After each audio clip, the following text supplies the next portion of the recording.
Die desperate gil van 'n meisie weerklink deur die hekke van 'n afgeleë plaas. Hulle het vir mamma geslaan, sy is besig om te sterf. Oorkant die kameras aarsel 'n teruggetrokke miljoenêr tussen ignoreer of om sy hart vir die eerste keer in jare oop te maak. Deur haar te volg, vind hy 'n verwoestende toneel wat hom dwing om sy eie eensaamheid te konfronteer.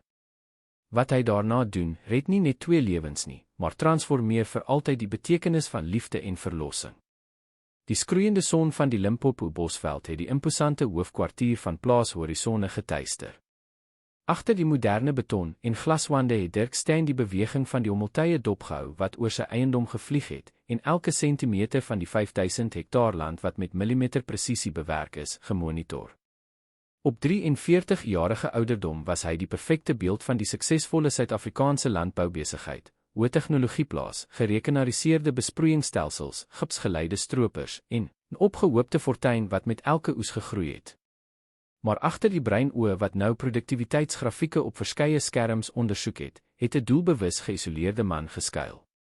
Die herehuis, beskerm deur geelektrifiseerde heininge, sekuriteitskameras en 'n alarmstelsel wat 'n militêre installasie waardig is, het meer as net besorgdheid oor veiligheid weerspieël. Dit was die fisiese manifestasie van die muur wat Dirk om sy eie hart opgerig het. Meneer, die stelsel het 'n anomalie in die noordelike sektor opgespoor, het Josias, die enigste werknemer wat toegelaat is om die hoofhuis binne te gaan, ingelig. Dit moet 'n defekte sensor wees. Dit dui menslike beweging naby die hoofhek aan, maar die kameras wys niks. Dirk het sy voorkop gefrons. Sy toerusting het selde gefaal. Hy het 'n fortuin bestee om dit te verseker. Plaas die beeld op monitor 3. Die skerm het verlig en die hoofhek van die plaas gewys. Aanvanklik het Dirk niks gesien behalwe die rooi grondpad wat deur die goue see van sojabone gesny het nie. Toe trek 'n beweging sy aandag. Iemand het onder die kamera se gesigsveld beweeg. Verstel die hoek, Josias. Die beeld het afbeweeg en Dirk het 'n beklemming in sy bors gevoel. 'n Kind. 'n Klein meisie met vlegsels wat gedeeltelik los was en klere bedek met stof, het herhaaldelik die knoppie van die interkom gedruk. Selfs sonder klank was dit sigbaar dat sy gehuil het. Sy het gedurig teruggekyk, asof iets haar agtervolg het. Dit moet die dogter van 'n werknemer van die buurplaas wees, het Josias gemompel. Skakel die klank aan, meneer. Dirk het gehuiwer. Sedert die einde van sy huwelik 5 jaar gelede, het hy Plaas Horizonne in sy private toevlugsoort omskep, 'n plek waar menslike interaksies beperk was tot die streng noodsaaklike. Hy het nie van onverwagte besoeke gehou nie. Hy het nie van komplikasies gehou nie. Nee, het hy droog geantwoord. Roep iemand van die hekwagpersoneel om te gaan kyk. Op daardie oomblik het die meisie direk na die kamera gekyk. Haar groot, donker oë was wyd oop van paniek. Haar lippe het beweeg en woorde gevorm wat Dirk nie kon hoor nie. Meneer, het Josias aangedring, dit lyk of sy in die moeilikheid is. Iets in daardie kinderlike blik het Dirk soos 'n pyl getref. Hy het kortliks teruggedink aan die verlate drome van vaderskap, die ewige argumente met sy eksvrou oor kinders wat hulle nooit gehad het nie. Hy het diep asem gehaal en die mikrofoonknoppie gedruk. Wat wil jy hê? Die meisie se stem het deur die klankstelsel gebars, so hard en vol desperaatheid dat Dirk teruggedeins het. Asseblief, meneer. Hulle het vir my mamma geslaan. Sy is besig om op die pad te sterf. Ek het hulp nodig. Die snikke het die woorde onderbreek. Die meisie het sigbaar gebewe onder die genadeloose Januarie son. Waar is jou ma, het Dirk gevra en probeer om sy stem neutraal te hou. Op die klein pad, na die groot draai. Motor het ons ingetref en weggejaag. Sy bloei baie. Ek het gehardloop om hulp te vra. Dit is die enigste huis wat ek gesien het. Dirk het van sy stoel opgestaan en sy hand deur sy grys hare by sy slape gehaal. Sy analitiese verstand het moontlikhede bereken. Dit kon 'n lokval wees, opvoering om toegang tot die plaas te verkry. Hy het reeds stories gehoor van invalle wat so begin. Maar iets in die houding van daardie kind, in die autentieke vrees in haar oë, het harder gepraat as sy wantroue. Bel die polisie en 'n ambulans, het hy vir Josias beveel, terwyl hy die sleutels van sy bakkie gegryp het. Ek gaan kyk. Alleen, meneer. Sou dit nie verstandiger wees om op versterkings te wag nie? Die pad wat sy genoem het, is amper 50 kilometer van die dorp af. Die ambulans sal meer as 'n uur neem om daar te kom as dit waar is wat sy sê. Hy het nie die sin voltooi nie. As 'n voormalige kaptein van die Suid-Afrikaanse leer, met 10 jaar diens insluitend vredesmissies in Haiti, was Dirk opgelei vir noodsituasies. Hy het geweet hoe om risiko's te evalueer. En hy het geweet dat, as daardie kind die waarheid gepraat het, elke minuut getel het. Hy het tot by die hoofhek afgegaan, waar Lienke gewag het. Van naby het sy nog kleiner gelyk, dalk 7 jaar oud.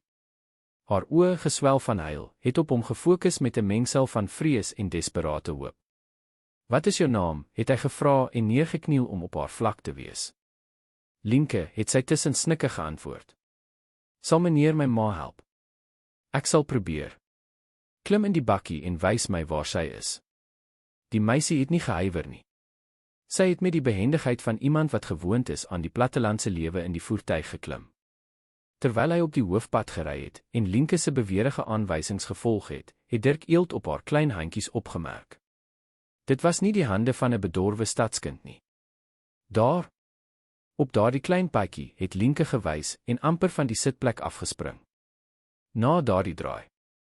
Dirk het op die sekondêre pad gedraai, 'n smal en swak onderhoude pad wat die kleiner eiendomme in die streek bedien het. Nadat hy die skerp draai geneem het, het hy 'n klein, ou motor gesien wat gedeeltelik in die suiwel omgekantel het. Die voorste buffer was heeltemal vernietig, die enginekap ingeduik en die vooruit gebars in 'n spinnekopwe-patroon. En langs die motor, geval op die rooi grond, was 'n vrou. Hy het skielik gestop en uitgehardloop, terwyl Lienke reeds aan die ander kant uitgespring het en geskree het, "Mamma! Mamma! Ek het hulp gebring." Die vrou was half bewusteloos. Sy sou ongeveer 30 jaar oud wees, donkerbruin hare vol stof, gesig gemerk met kneusplekke van die impak, 'n diep sny op haar voorkop wat oorvloedig gebloei het. Haar regterarm was in 'n vreemde hoek, duidelik gebreek. Sy het moeilik asemgehaal. Dirk het dadelik haar lewenstekens nagegaan en met die koelbloedigheid en presisie van sy militêre opleiding opgetree. Pols swak, maar teenwoordig. Pupille reageer op lig. Geen onmiddellik sigbare tekens van interne bloeding nie, maar dit was onmoontlik om uit te sluit. "My naam is Dirk," het hy met 'n kalm en duidelike stem gesê. "Ek is 'n boer hier naby. Jou dogter het hulp gaan soek. 'n Ambulans is op pad, maar dit sal lank neem. Ek moet haar hier wegbring." Die vrou se oë, 'n diep groen wat gekontrasteer het met die rooi van die bloed op haar gesig, het vir 'n oomblik oopgegaan. Sy het probeer praat, maar net 'n pynkreet het ontsnap. "Mamma." Lienke het langs haar neergekniel en haar ongeskonde hand vasgehou. "Hy gaan ons help. Alles sal regkom." Die oortuiging in die meisie se stem was roerend. Dirk het iets binne in hom voel beweeg, 'n emosie wat hy nie meer herken het nie, begrawe onder jare van selfopgelegde isolasie. "Ek gaan julle na my plaas neem. Dit is nader as die hospitaal en ek kan daar noodhulp verleen. Ek het 'n volledige mediese noodhulpkussie," het hy verduidelik, terwyl hy die beste manier geëvalueer het om haar te vervoer. Met uiterste versigtigheid het hy die vrou in sy arms opgetel. Sy was lig, amper broos. Sy het van pyn gekreun toe haar gebreekte arm beweeg het. "Jammer," het hy gemompel. "Ek weet dit maak seer, maar ons moet hier wegkom." Lienke het voor hulle na die bakkie gehardloop en die agterdeur oopgemaak sonder dat iemand dit gevra het. Dirk het die vrou met alle sorg op die sitplek geplaas en 'n tydelike spalk vir die gebreekte arm geïmproviseer met die noodhulpkussie wat hy altyd in die voertuig gehou het. Tydens die terugrit het hy deur die trispieël die interaksie tussen ma en dogter dopgehou. Lienke het haar ma se hand vasgehou en troostwoorde gefluister met 'n indrukwekkende volwassenheid vir haar ouderdom. Af en toe het sy die sweet van die vrou se voorkop afgevee met die mou van haar eie blouse. Haar oë het Dirk se in die spieël ontmoet. "Dankie dat meneer ons help," het sy met 'n klein stemmetjie gesê. Iets in die opregtheid van daardie kinderlike dankbaarheid het hom heeltemal ontwapen. Hy het die stuurwiel styf vasgehou en probeer om die knop in sy keel te ignoreer. Toe hulle by die hoofkwartier van Plaas Horizonne aankom, het Josias hulle reeds op die stoep ingewag, gealarmeer deur die toneel. "Die ambulans is op pad, meneer." Hulle het gesê dit sal oor ongeveer 'n uur en 20 minute aankom, weens 'n ongeluk op die hoofweg. "Berei die gastekamer voor," het Dirk beveel, terwyl hy die vrou na binne gedraai het. "En bring my gevorderde mediese noodhulpkussie uit die kantoor." Josias het net vir 'n sekonde gehuiwer, daardie kamer is nog nooit gebruik sedert Dirk die huis gebou het nie, voordat hy gehardloop het om die bevele uit te voer. Met Lienke altyd aan sy sy en elke beweging met aandagtige oë dopgehou, het Dirk die wonde skoongemaak en ontsmet, die bloeding gestop, die gebreekte arm behoorlik gespalk, en pynstillers toegedien uit die mediese reserve wat hy vir noodgevalle op die plaas gehou het. Jare se opleiding in noodhulp onder moeilike omstandighede het nou in sy eie huis van pas gekom. Die vrou het afgewissel tussen oomblikke van helderheid en bewusteloosheid. Een van die kere wat sy haar oë oopgemaak het, het sy op Dirk se gesig gefokus en gemompel. My dogter. Ek is hier, mamma. Lienke het dadelik haar hand vasgehou. Ligte glimlag het op die vrou se bebloede gesig verskyn voordat sy weer haar oë toegemaak het. Sal sy gesond word, het Lienke gevra en na Dirk gedraai met daardie blik wat sy panse van onverskilligheid gelyk het of dit wou deurboor. Ek doen alles wat ek kan, het hy eerlik geantwoord. Sy is sterk. En jy is ook. Dit was toe hy opgemerk het dat Lienke ook 'n paar snye en skraapwonde aan haar arms en gesig gehad het. Waarskynlik van dieselfde ongeluk, maar die kommer oor haar ma het haar eie beserings laat ignoreer. Ons sal ook vir jou sorg, het hy gesê en skoon kompresse geneem. Tot sy verbasing het Lienke teruggedeins en 'n tree teruggegee. Eers mamma, het sy met vasberadenheid gesê. Ek is reg. Dirk het geknik en die besluit gerespekteer. Daardie kind het 'n geesdrif gehad wat baie volwassenes wat hy geken het, nie besit het nie. Toe die paramedici uiteindelik aankom, byna 2 uur later, was hulle beïndruk met die kwaliteit van die noodhulp wat verleen is. Na 'n gedetailleerde evaluering het hulle bevestig wat Dirk reeds vermoed het, om die vrou op daardie oomblik na die hospitaal te skuif sou gevaarliker wees as om haar te hou waar sy was, ten minste vir die nag. Die gebreekte arm sou chirurgie benodig, maar dit was nie 'n noodgeval binne die volgende 24 uur nie. Die ander wonde, hoewel ernstig, was behoorlik behandel. Meneer het uitstekende werk gedoen, meneer Steyn, het die ambulansdokter opgemerk. Ons sal medisyne agterlaat en môreoggend terugkom met 'n beter toegeruste span om haar te vervoer. Ons sal deur die nag by radio kontak hou. Nadat die ambulans vertrek het, het Dirk homself langs die bed gesit waar die onbekende vrou gerus het. Lienke, uitgeput, het in 'n nabygeleë leunstoel aan die slaap geraak, opgerol soos 'n klein diertjie. Hy het haar met 'n ligte kombers toegemaak en opgemerk hoe, selfs in haar slaap, haar uitdrukking 'n skaduwee van kommer behou het. Wat het hy gedoen? Binne 'n paar uur is sy vesting van eensaamheid binnengedring deur 'n desperate kind en 'n gewonde vrou. Sy eerste instink was om afstand te hou, om homself te beskerm teen die emosionele betrokkenheid wat altyd, onvermydelik, tot pyn gelei het. Dit was veiliger om geïsoleerd te bly in sy tegnologiese wêreld, waar alles beheerbaar, voorspelbaar was.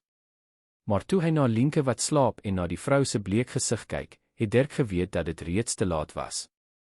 Iets het verander. 'n Onsigbare muur het begin verkrummel. En vir die eerste keer in jare was hy nie seker of hy dit weer wou ophou nie. Die dagbreek het stilweg oor plaashorisonne gevorder terwyl Dirk waaksaam langs die geïmproviseerde bed gebly het. Die mediese monitors wat deur die reddingsspan geleen is, het konstante piepgeluide uitgestuur, wat bevestig het dat die onbekende vrou nog geveg het. Uur vir uur en die dokter se instruksies streng gevolg, het hy die lewenstekens nagegaan en die voorgeskrewe medisyne toegedien. Teen ongeveer 4 uur die oggend het die koors begin styg. Dirk het koue kompresse op die pasiënt se voorkop aangebring en met kommer die bewing dopgehou wat deur haar liggaam gegaan het.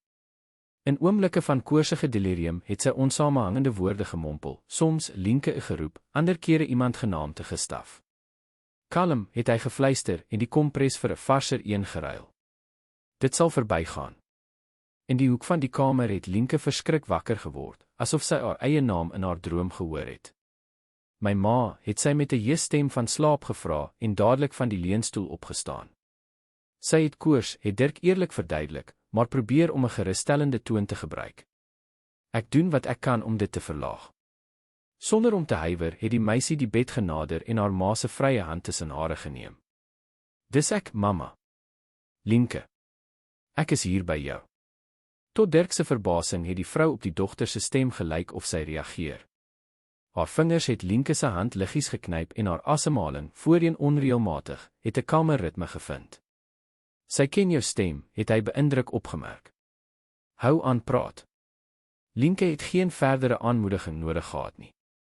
Sy het op 'n lae, selfversekerde toon met haar ma begin praat en vertel van die gawe meneer wat hulle gehelp het, hoe groot en mooi sy huis was, hoe alles goed sou wees.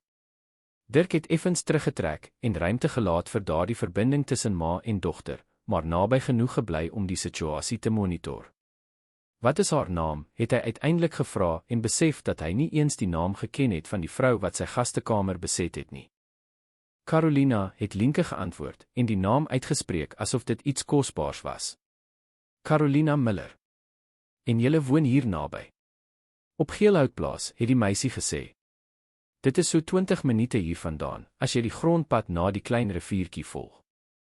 Dirk het die eiendom geken. Dit was 'n klein plaas in vergelyking met syne, wat 'n paar jaar gelede aan 'n bekende geoloog in die streek behoort het. Hy het nooit veel kontak met die eienaar gehad nie, net formele groete by vergaderings van die landbouvereniging. Werk jou pa daar? Die vraag, oënskynlik eenvoudig, het Lienke se uitdrukking heeltemal verander. Haar oë, reeds groot, het nog groter gelyk, blink van ingehoue trane. My pa is hemel toe, het sy met 'n lae stem geantwoord. Dit is 7 maande gelede. Sy hart het skielik siek geword. Dirk het gevoel asof hy 'n slag in die maag gekry het. Die meisie het met 'n pynlike berusting gepraat, soos iemand wat reeds al die moontlike trane vir daardie verlies gehuil het. Ek is jammer, het hy gemompel, sonder om te weet wat anders om te sê. Mamma sê dat hy nou 'n ster is wat van bo af vir ons sorg, het Lienke voortgegaan en na die venster gekyk waar die lig begin ligter word het. Maar ons het hom hieronder ook nodig gehad. Die kinderlike openhartigheid het Dirk voluit getref. Daar was 'n oomblik van ongemaklike stilte, slegs onderbreek deur die piepgeluide van die monitor en Carolina se rustiger asemhaling. Jy moet honger wees, het hy uiteindelik gesê en opgemerk dat baie ure verloop het sedert hulle aangekom het. 'n Bietjie, het Lienke erken en haar maag gevryf. Ek sal vir Josias vra om iets vir jou te eet voor te berei. Jy kan hier by jou ma bly. Ek sal dadelik terugkom. Hy het Josias reeds wakker in die kombuis gevind, besig om koffie te maak. Die werknemer, 'n middeljarige man wat die Steyn-familie vir meer as 20 jaar gedien het, was een van die min mense wat Dirk ten volle vertrou het. Toe al die ander werknemers na die egskeiding uit die hoofhuis verban is, het slegs Josias gebly, diskreet en doeltreffend soos altyd. Hoe gaan dit met ons pasiënt, meneer, het hy met opregte kommer gevra. Stabiel, maar nog steeds in 'n delikate toestand, het Dirk geantwoord en 'n koppie sterk koffie ingeskink. Die meisie is honger. Kan jy iets vir haar voorberei? Natuurlik. Ek dink ons het melk, brood, vrugte, ek sal 'n volledige ontbyt maak. Dankie. En berei ook 'n kamer vir haar voor. Iets sê vir my ons gaan hulle vir 'n paar dae hier hê. Josias het geknik en sy verbasing behendig weggesteek. In 5 jaar, sedert die stormagtige egskeiding, het Dirk nog nooit langdurige besoeke toegelaat nie. Die huis, hoewel enorm, het feitelik leeg gebly met verskeie kamers gesluit en bedek met wit lakens, so spooke van 'n gesinslewe wat nooit plaasgevind het nie. Mag ek iets vra, meneer, het Josias gewaag, terwyl hy kos geskei het. Dirk het 'n wenkbrau gelig, maar instemmend geknik. Hoekom het meneer besluit om hulle persoonlik te help? Meneer kon net 'n ambulans gebel het of 'n werknemer gestuur het. Die vraag het vir 'n paar oomblikke in die lug gehang. Dirk het by die kombuisvenster uitgekyk en die sonsopkoms dopgehou wat die sojaboonvelde goudkleure gekleur het. Ek weet nie, het hy uiteindelik erken. Miskien was dit die militêre opleiding wat outomaties gereageer het. Of miskien. Hy het nie die sin voltooi nie. Hy het nie geweet hoe om die gevoel te verduidelik wat hy gehad het, toe hy daardie desperate meisie by die hek gesien het nie, daardie onverklaarbare impuls wat hom sy gemaksone laat verlaat het. Ek gaan water vir hulle bring, het hy gesê en die onderwerp verander. Toe hy na die kamer terugkeer, het hy Lienke gevind wat saggies vir haar ma gesing het, 'n eenvoudige wiegeliedjie wat van sterre en engele gepraat het. Carolina se koors het 'n bietjie gesak en haar uitdrukking was rustiger. Jou stem is 'n beter medisyne as enige medikasie, het Dirk opgemerk en 'n glas water vir die meisie gegee. Waar het jy daardie liedjie geleer? My ma het my dit geleer, het Lienke geantwoord, nadat sy 'n paar slukkies gedrink het. Sy sing dit elke aand vir my. Nou sing ek dit vir haar. Daar was iets in die eenvoud van daardie verduideliking wat Dirk diep geraak het. Hy het skielik aan sy eie ma gedink, wat oorlede is toe hy net 12 jaar oud was. Sy het ook vir hom gesing, ou liedjies wat van cowboys en veeboere gepraat het. Na haar dood het sy pa, 'n streng en emosioneel afsydige militêre man, enige melding van haar naam verbied, asof die herinnering te pynlik was om te verduur. Miskien was dit hoekom hy instinktief met Lienke geïdentifiseer het. Hy het ook die gevoel geken om 'n fundamentele pilaar van die lewe reeds in sy kinderjare te verloor. Josias berei ontbyt vir jou voor, het hy ingelig. En daarna sal ons 'n kamer vir jou regmaak sodat jy behoorlik kan rus. Lienke het haar kop ferm geskit met verrassende vasberadenheid. Ek wil naby my ma bly. Maar jy moet behoorlik rus. Ek kan sommer hier slaap, het sy aangedring en na die leunstoel gewys. Ek wil nie hê sy moet wakker word en my nie sien nie. Dirk het in die meisie se vasbeslote blik dieselfde hardkoppigheid herken wat soveel superiore in hom geïdentifiseer het tydens sy jare in die leer. Hy het geweet dit sou nutteloos wees om te argumenteer. Goed. Maar gaan ten minste ontbyt eet. Ek beloof om hier by jou ma te bly en jou te roep as sy wakker word. Lienke het gehuiwer, maar die melding van kos het haar maag hoorbaar laat grom. Nadat sy 'n plegtige belofte van Dirk gekry het dat sy onmiddellik geroep sou word indien daar enige verandering was, het sy toegelaat dat Josias haar na die kombuis neem. Alleen met Carolina het Dirk die geleentheid gebruik om die verbande te ruil en die wonde te ondersoek. Die sny op haar voorkop het minder ontsteek gelyk, maar die gebreekte arm het kommerwekkend gebly.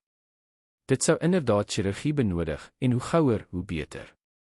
Terwyl hy metodologies gewerk het, het hy die vrou se gelaatstrekke beter waargeneem.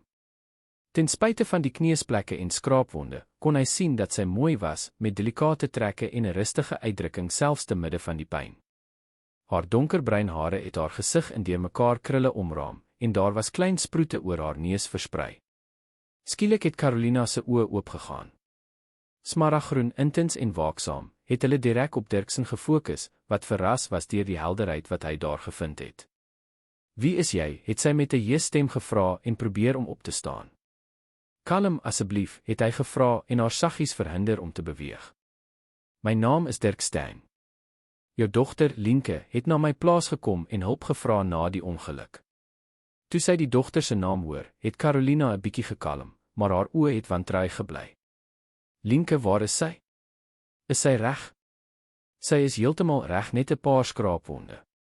Sy eet nou net ontbyt in die kombuis. Carolina het sigbaar ontspan en haar oë vir 'n oomblik toegemaak asof sy stilweg dankie gesê het.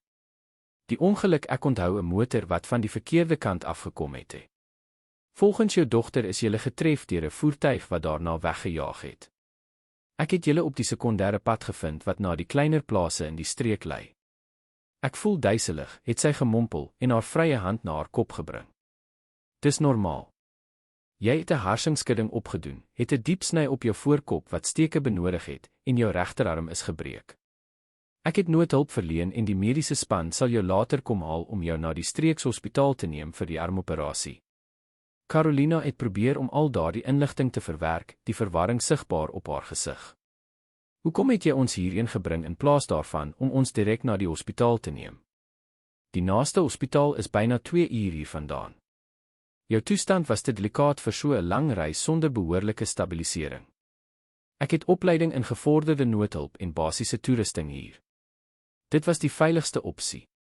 Sy het stadig geknik en die verduideliking aanvaar, maar het nog steeds gedesoriënteerd gelyk.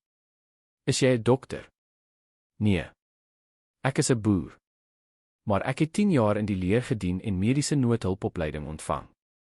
'n Glimlag van erkenning het in Carolina se oë verskyn. Plaas Horisonne, het sy gesê. Die grootste eiendom in die streek. Ek het al van jou gehoor. Daar was iets in haar toon wat Dirk laat wonder het wat sy presies gehoor het. Sy reputasie in die streek was nie die beste nie.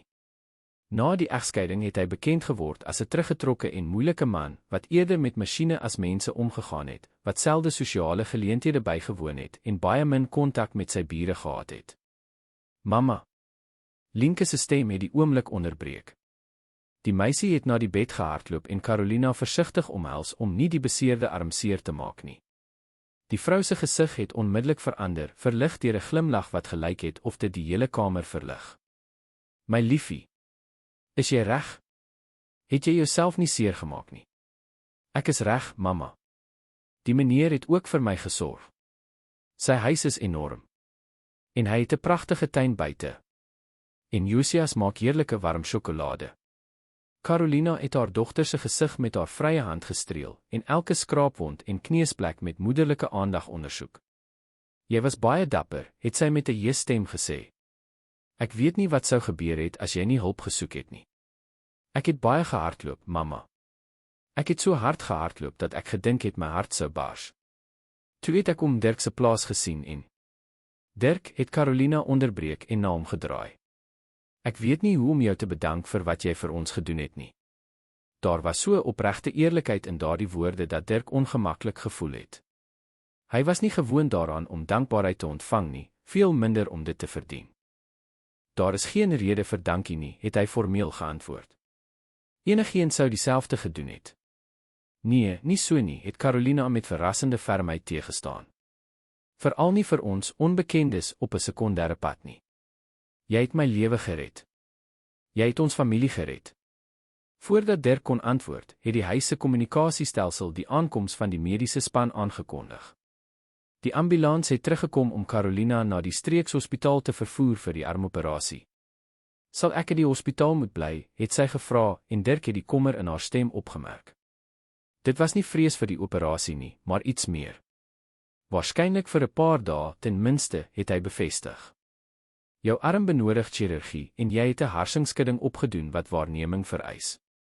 Carolina se oë het onmiddellik na Lienke gedraai en die angs op haar gesig was duidelik. Dirk het die dilemma onmiddellik verstaan. Vir 'n enkel ma, pas weduwee, was die idee om tydens 'n hospitalisasie van haar dogter geskei te wees vreesaanjaend. Veral as sy geen nabygeleë familie gehad het nie, soos Lienke genoem het. Lienke kan hier bly, het hy homself hoor sê, nog voordat hy tyd gehad het om te dink oor wat hy aangebied het. Ek het kamers oor en Josias kan help om vir haar te sorg terwyl jy herstel. Die verligting wat Carolina se gesig oorstroom het, was so tasbaar dat Dirk vir 'n oomblik al sy bedenkinge vergeet het om vreemdelinge sy noukeurig geboude ruimte te laat binnendring. Is jy seker, het sy gevra en hom bestudeer asof sy agter die fasade van die afsydige boer probeer kyk het. Absoluut, het hy geantwoord en homself verras met die fermheid in sy stem. Lienke sal hier veilig wees. En wanneer jy ontslaan word, kan jy ook bly totdat jy heeltemal herstel het. Iets het op daardie oomblik tussen hulle gebeur, 'n stilswygende begrip, 'n onverwagse verbinding. Vir die eerste keer sedert sy wakker geword het, het Carolina direk vir hom geglimlag. Dit was 'n brose glimlag, maar dit het so 'n diep dankbaarheid gedra dat woorde oorbodig sou wees. Terwyl hy die mediese span dopgehou het wat Carolina voorberei het vir vervoer, het Dirk gewonder wat met hom gebeur het. In minder as 24 uur het hy nie net die hekke van sy eiendom oopgemaak nie, maar ook die deure wat hy so lank binne in homself gesluit gehou het. En verrassend genoeg, het hy nie die spyt gevoel wat hy verwag het nie. Langs hom het Lienke sy hand vasgehou, asof dit die mees natuurlike ding in die wêreld was, vol vertroue dat hy vir haar sou sorg terwyl haar ma weg was. Ons sal haar elke dag besoek, het die meisie gevra en opgekyk met daardie oë wat gelyk het of dit sy siel kon sien. Elke dag, het Dirk beloof en die klein handjie wat syne vasgehou het, liggies geknyp. Soveel keer as wat jy wil. Die dae wat gevolg het, het 'n onverwagte roetine op plaashorisonne gevestig. Elke oggend, na ontbyt, het Dirk en Lienke na die streekshospitaal gereis om Carolina te besoek. Die armoperasie was suksesvol, maar die dokters het daarop aangedring om haar vir 'n paar addisionele dae op te neem, weens die harsingsskudding en ligte komplikasies van infeksie wat in sommige van die wonde ontstaan het. Tydens die besoeke het Dirk gewoonlik diskreet afgesien gebly en ma en dogter hul private oomblikke gegee. Hy het van ver af die interaksie tussen hulle dopgehou, die tekeninge wat Lienke trots gebring het, die stories wat sy vertel het oor haar ontdekkings op die plaas, die glans in Carolina se oë toe sy haar dogter omhels het. Daar was iets in daardie verhouding wat hom gefassineer het en terselfdertyd 'n melankolie gewek het wat hy nie kon benoem nie. Op die 5de dag na die ongeluk, terwyl Lienke geanimeerd met 'n verpleegster gepraat het wat met die kleintjie beïndruk was, het Carolina vir Dirk nader aan die hospitaalbed geroep. Jy was buitengewoon vriendelik, het sy gesê met daardie intense groen oë op syne gefokus. Ek weet nie eens hoe ek dit eendag sal kan vergoed nie. Dit is nie nodig nie, het hy outomaties geantwoord. Dit is wel so, het Carolina aangedring. Ek weet dit is nie maklik om 'n 7-jarige kind te hê wat jou roetine binnendring nie. Lienke het my vertel dat jy belangrike vergaderings moes uitstel om ons elke dag hierheen te bring. Dirk het sy skouers opgetrek. Dit was waar dat hy sy skedule heeltemal herorganiseer het en verantwoordelikhede delegeer het wat hy normaalweg onder streng beheer sou hou. Maar verrassend genoeg het hy nie omgegee nie. Mag ek vra hoekom jy dit alles vir ons doen? Carolina het haar kop effens gekantel. Ons is heeltemal onbekendes. Die meeste mense sou 'n ambulans gebel het en hul plig as vervul beskou het. Die vraag het hom onkant gevang. Dit was dieselfde vraag wat Josias gestel het, dieselfde een wat hy homself die afgelope paar aande gestel het, terwyl hy die Bosveldsterre deur sy slaapkamervenster dopgehou het. Ek weet nie seker nie, het hy uiteindelik erken. Miskien is dit omdat jou dogter my op een of ander manier aan myself herinner. Carolina het hom bestudeer met 'n intensiteit wat hom blootgestel laat voel het, asof sy agter die noukeurig geboude versperrings kon sien. Sy het daardie effek op mense, het sy saggies opgemerk. Sy het altyd hierdie vermoë gehad om diep te verbind, selfs met die mees gereserveerdes. Daar was 'n oomblik van gemaklike stilte tussen hulle voordat Carolina voortgegaan het. Lienke het my van jou plaas vertel. Van die tegnologie, die hommeltuie, die outomatiese stelsels. Haar stem het 'n toon van opregte bewondering gehad. Dit moes 'n buitengewone visie geverg het om 'n tradisionele eiendom in iets so gevorderd te omskep. Dit was 'n geleidelike proses, het Dirk verduidelik, en homself vreemd trots gevoel om sy werk te deel met iemand wat werklik geïnteresseerd gelyk het. Ek het begin met die implementering van presisiebesproeiingsstelsels, toe het die hommeltuie gekom vir plaag en siektemonitering en uiteindelik die volledige outomatisering van die verwerking. Gustav sou dit graag gesien het Carolina opgemerk en 'n skaduwee van hartseer het oor haar gesig gegaan. My man was gefassineer deur tegnologie toegepas op landbou. Hy het altyd gesê dat die toekoms van die landbou lê in die vereniging van tradisionele kennis en tegnologiese innovasies. Jou man was die eienaar van Geelhoutplaas, korrek, het Dirk gevra en vaagweg onthou van die man wat hy 'n paar keer by vergaderings van die landbouvereniging teëgekom het. Ja. Gustav Miller. Melankoliese glimlag het op haar lippe verskyn. Geoloog van opleiding, boer uit passie. Hy het die eiendom van sy ouers geërf en dit omskep in sy persoonlike laboratorium van volhoubare idees. Ek onthou hom. 'n Man met visie, volgens wat ek gehoor het. Dirk het gehuiwer voordat hy gevra het. Lienke het genoem dat hy 7 maande gelede oorlede is. Carolina het geknik en diep asem gehaal asof sy krag bymekaar maak. Aneurisme. Heeltemal onverwags. Haar stem was beheerst, maar Dirk kon die inspanning voel wat dit geverg het. Hy was op die land, normaalweg met die werknemers besig om te praat, toe hy blootgeval het. Toe die ambulans aankom, was dit reeds te laat. Ek is jammer, het Dirk gemompel, en die onvoldoenheid van die woorde besef teenoor die omvang van daardie verlies. Die ergste was nie net om hom te verloor nie, het Carolina voortgegaan, haar blik nou afwesig, asof sy die afgelope maande herleef het. Dit was om alles wat daarna gekom het, te trotseer. Gustav het omgesien na alle finansiële en administratiewe aspekte van die plaas. Ek het gehelp met die praktiese deel, ek het die prosesse geken, maar ek het myself nooit met die bestuur as sodanig bemoei nie. Sy het 'n pouse geneem, asof sy haar gedagtes georganiseer het. Toe ek beheer oorneem, het ek ontdek dat ons baie meer skuld gehad het as wat ek gedink het. Gustav het swaar belê in nuwe toerusting en eksperimentele projekte. Die plaas het goed geproduseer, maar die koste was enorm en die lenings het absurde rentekoerse gehad. Dirk het geknik en dit perfek verstaan. Hy het die risiko's van die landboubesigheid, die strikke van landboufinansiering, goed geken. Ek het probeer om voort te gaan, om so goed moontlik te bestuur, het Carolina voortgegaan. Maar sonder die nodige ervaring het ek foute gemaak. Die werknemers het begin vertrek toe hulle besef het dat ek nie die salarisse betyds kon betaal nie. Toerusting het gebreek en ek het nie die hulpbronne gehad om dit te herstel nie. Die laaste oes was die helfte van wat verwag is. Haar oor het vol trane geword wat sy geweier het om te stort. Die bank het reeds gesê dat hulle die eiendom sal neem as ek nie ten minste 'n deel van die skuld teen die einde van die maand betaal nie. Dit is Gustav se nalatenskap, alles wat hy met soveel liefde gebou het, alles wat hy eendag vir Lienke wou nalaat. Haar stem het gebreek. Dirk het besef hoeveel daardie bekentenis haar gekos het, hoe moeilik dit vir 'n vrou was wat duidelik trots en onafhanklik was om haar kwesbaarheid aan 'n byna onbekende bloot te stel. Weet jy wat die ironie is, het sy voortgegaan, nadat sy haar kalmte herwin het. Op die dag van die ongeluk was ek op pad terug van 'n vergadering by die bank. Ek het 'n laaste desperate pleidooi vir meer tyd gaan doen. Dit het natuurlik nie gewerk nie. Nommers is nommers, sperdatums is sperdatums. Dirk het 'n verontwaardiging in hom voel groei.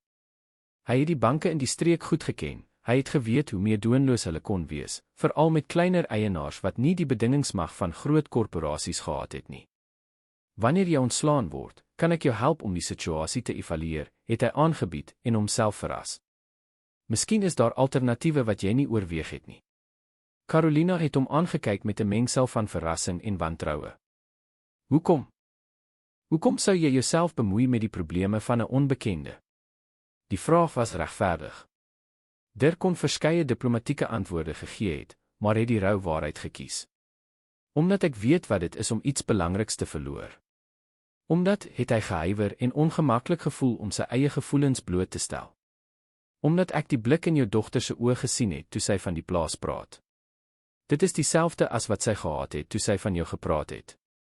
Dit is haar plek, net soos dit haar pa se was. Carolina het hom lank in stilte bestudeer, asof sy die opregtheid van daardie aanbod geëvalueer het. Dankie, het sy uiteindelik gesê. Maar ek moet jou waarsku dat die situasie waarskynlik erger is as wat jy dink. Ek hou van uitdagings, het Dirk met 'n ligte glimlag geantwoord. Op daardie oomblik het Lienke teruggehardloop en 'n klein vaas met 'n blom gedra wat die verpleegster haar gegee het. Die ernstige gesprek is onderbreek, maar iets het tussen Carolina en Dirk verander. 'n Onverwagse verbinding gebore uit gedeelde kwesbaarheid. 2 dae later is Carolina uit die hospitaal ontslaan. Toe Dirk se bakkie by die ingang van Plaas Horizonne stop, het sy die imposante hoofkwartier met 'n mengsel van bewondering en ongemak dopgehou. Dit is nog meer indrukwekkend as wat Lienke beskryf het sy opgemerk terwyl Dirk haar gehelp het om uit die voertuig te klim. Met haar regterarm gespalk en haar liggaam nog seer, was haar beweging stadig en versigtig. Dit is net 5 jaar gelede gebou, het hy verduidelik en haar saggies na die ingang gelei. Ek het elke detail persoonlik ontwerp. Alleen het Carolina gevra en die grootte van die huis opgemerk. Daar was 'n byna onmerkbare huiwering voordat Dirk geantwoord het. Destyds was ek getroud. Maar die huis is voltooi na die egskeiding. Dit was die eerste keer dat hy sy mislukte huwelik genoem het en iets in sy stemtoon het Carolina nie laat vra vir meer besonderhede nie. Lienke het voor hulle uitgehardloop, opgewonde om uiteindelik vir haar ma al die hoeke van die eiendom te wys wat sy die afgelope paar dae verken het. Mamma, kom kyk my kamer. Oom Dirk het my die kleur van die gordyne en alles laat kies. Carolina het 'n verraste blik na Dirk gewerp, wat net sy skouers opgetrek het met 'n diskrete glimlag. Sy het baie goeie smaak. Sy het 'n turkooisblou gekies wat perfek pas by die uitsig uit die venster. Die kamer wat vir Carolina voorberei is, was in dieselfde gang as Lienke se, met 'n verbindingsdeur tussen hulle. Dit was 'n ruim en gemaklike omgewing versier in sagte groen en bygeskakerings, met 'n groot venster wat oopgemaak het na die agtertuin. Dit is pragtig, het sy opreg opgemerk en die noukeurige besonderhede dopgehou, die boeke op die klein boekrak, die vars blomme op die nagtafeltjie, die sagte badjas wat op die bed gevou was. Josias het aan alles gedink, het Dirk geantwoord. Hy het 'n spesiale talent om ruimtes verwelkomend te maak.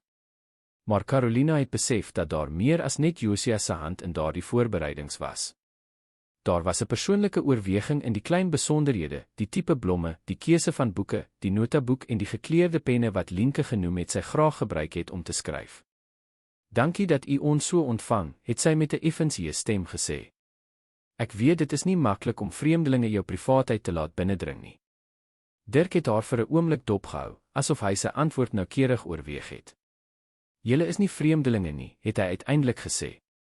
Nie meer nie.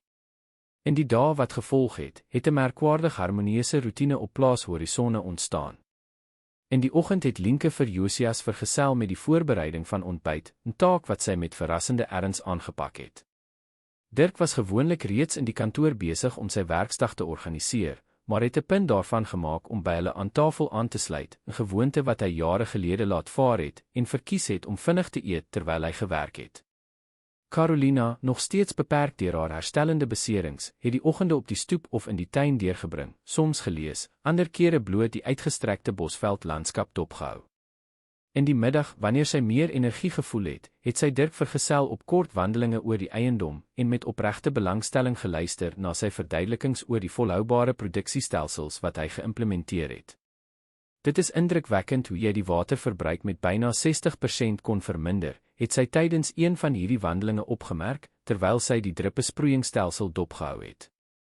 Gustav het altyd gepraat van die belangrikheid om die waterhulpbronne van die bosveld te bewaar. Die ware uitdaging was om die ouer werknemers te oortuig, het Dirk verduidelik. Daar is baie weerstand teen verandering, veral wanneer dit behels om tradisionele metodes te laat vaar. Ek kan my voorstel. Ons het dieselfde probleem gehad toe Gustav agrobosboustelsels op 'n deel van die plaas wou implementeer. Die werknemers het gedink hy het mal geword. Dirk het geglimlag en die scenario herken. En het dit gewerk? Die agrobosboustelsel. Verrassend goed. Na 3 jaar het daardie gebied die produktiefste op die eiendom geword, met 'n laer voorkoms van pla en groter weerstand teen droogte. Daar was 'n passie in haar stem toe sy van landbou gepraat het wat Dirk nie verwag het nie. Carolina het sy nuuskierige blik opgemerk. Is jy verbaas dat ek van die onderwerp verstaan, het sy met 'n effense uitdagende toon gevra. Ek moet erken, ja, het hy eerlik geantwoord. Jy het genoem dat jy jou nie met die bestuur van die plaas bemoei het nie. Finansiële en administratiewe bestuur het Carolina gekorrigeer. Maar ek het altyd direk met die produksie gewerk. Ek is 'n landbou-ingenieur, weet jy. Dit is hoe ek Gustav ontmoet het. Hy het 'n konsultant vir grondontleding gehuur en ek was die verantwoordelike spesialis. Dirk het sy verbasing nie weggesteek nie. Tydens hul gesprekke in die hospitaal het sy nie haar professionele opleiding genoem nie. 'n Landbou-ingenieur, het hy herhaal, asof hy alles wat hy van haar geweet het, heroorweeg het. Met spesialisering in watter area? Volhoubare bestuur en herstel van gedegradeerde gebiede, het Carolina geantwoord, 'n glans van professionele trots wat haar oë verlig het. My meestersgraadwerk het gehandel oor direkte planttegnieke aangepas vir die bosveld. Waar gepubliseer, het Dirk gevra, opreg geïnteresseerd. Suid-Afrikaanse tydskrif vir grondkunde, maar 2018 uitgawe, het sy met 'n glimlag geantwoord. Moenie sê jy het dit gelees nie. Ek het dit nie net gelees nie, ek het ook van die tegnieke wat jy voorgestel het, geïmplementeer, het Dirk onthul, en na 'n afgeleë area van die plaas gewys. Daardie afdeling van 2000 hektaar gebruik uitsluitlik direkte planttegnieke vir 3 jaar, met verrassende resultate in vogretensie en erosievermindering. Carolina het hom aangekyk, verward. Praat jy ernstig? Het jy my eksperimentele protokol geïmplementeer? Met 'n paar aanpassings vir ons produksieskaal, maar ja, die basiese beginsels is dieselfde as wat jy in die artikel beskryf het. Daar was 'n oomblik van stilte terwyl Carolina daardie inligting verwerk het. Toe, tot Dirk se verbasing, het sy begin lag, 'n opregte lag, dalk die eerste sedert die ongeluk. Wat is fout, het hy gevra, verward. Dit is net dat sy het probeer om haar lag te beheer, vir jare het ek probeer om Gustav te oorreed om die volledige protokol op ons plaas te implementeer. Hy het altyd gesê dit is te eksperimenteel, te riskant vir ons skaal. En hier is jy, wat dit op 2000 hektaar toepas. Dirk het geglimlag en die ironie verstaan. Wel, ek het die voordeel van meer oorvloedige hulpbronne om moontlike verliese in die aanpassingsperiode te absorbeer, het hy opgemerk. Jou man was versigtig gegee die finansiële beperkings wat jy genoem het. Waar, het Carolina saamgestem, en haar lag het plek gemaak vir 'n meer pynsende uitdrukking. Gustav was in baie opsigte briljant, maar in ander uiters konservatief. Veral wanneer dit gekom het by die risiko van die familie se finansiële toekoms.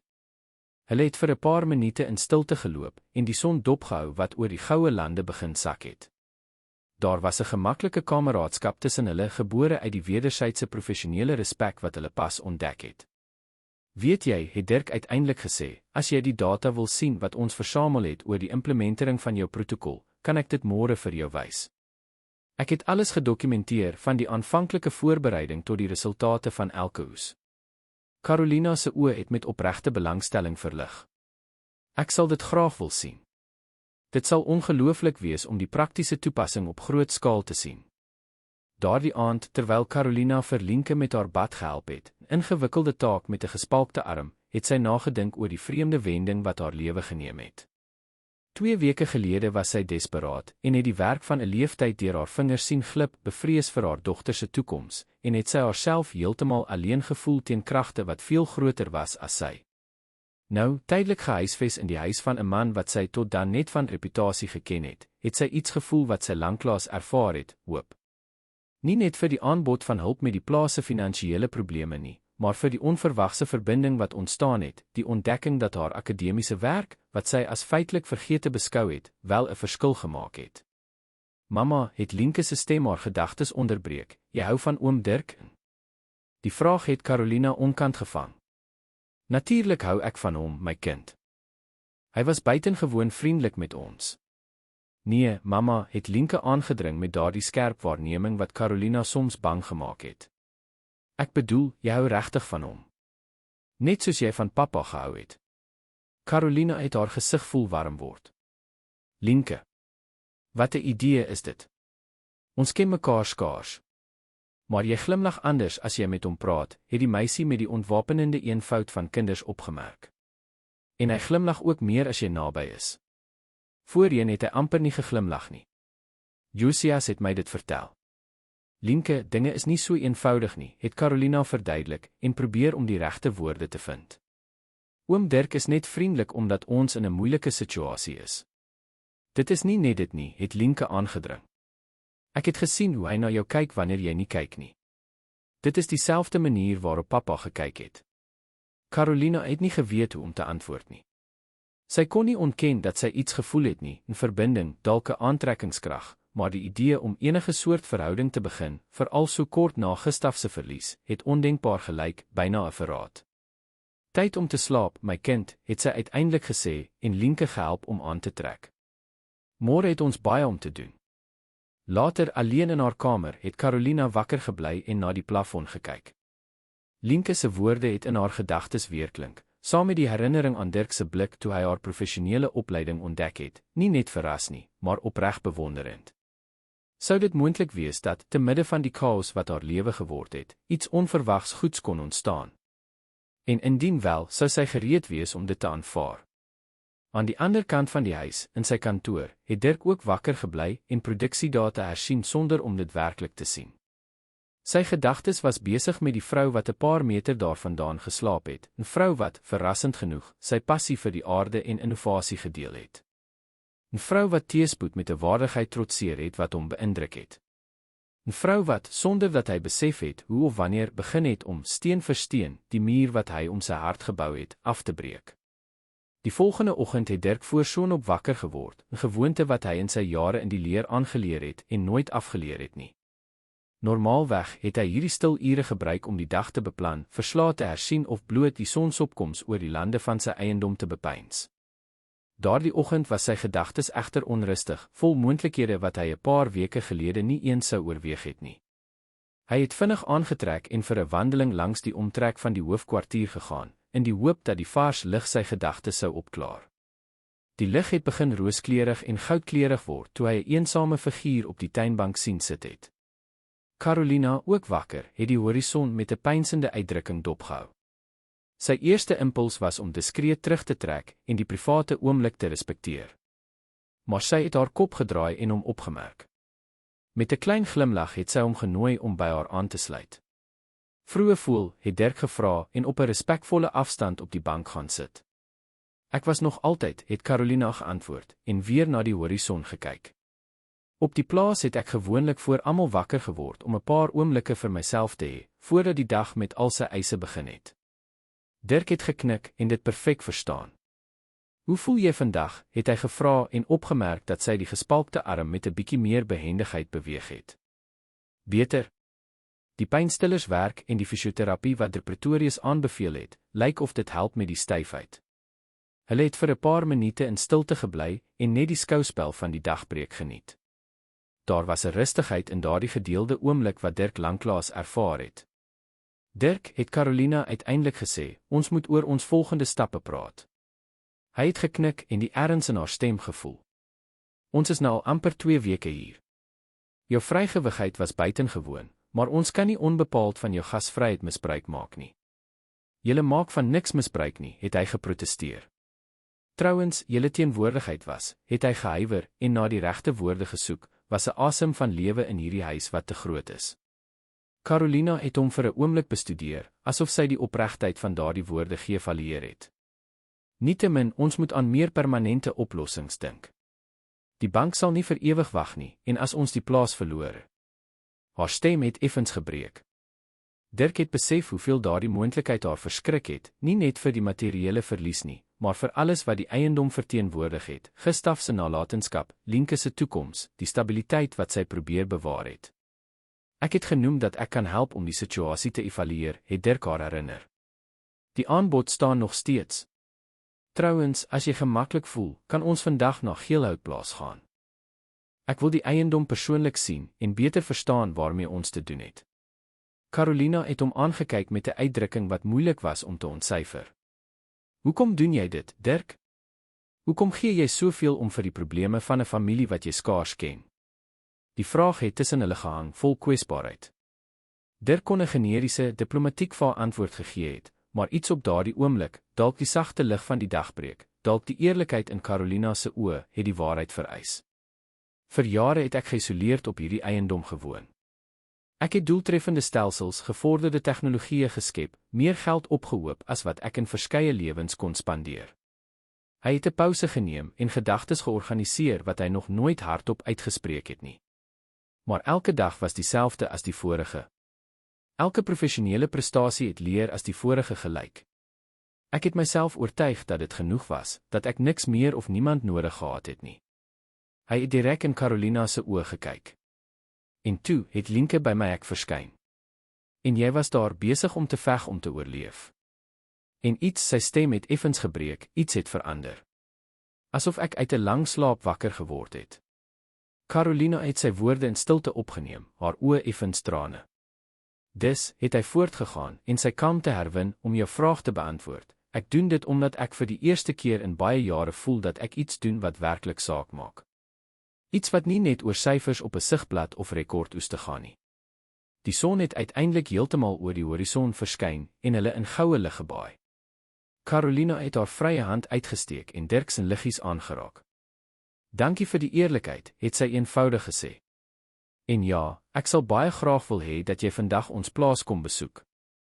Na ontbyt het die 3 na Geelhoutplaas vertrek.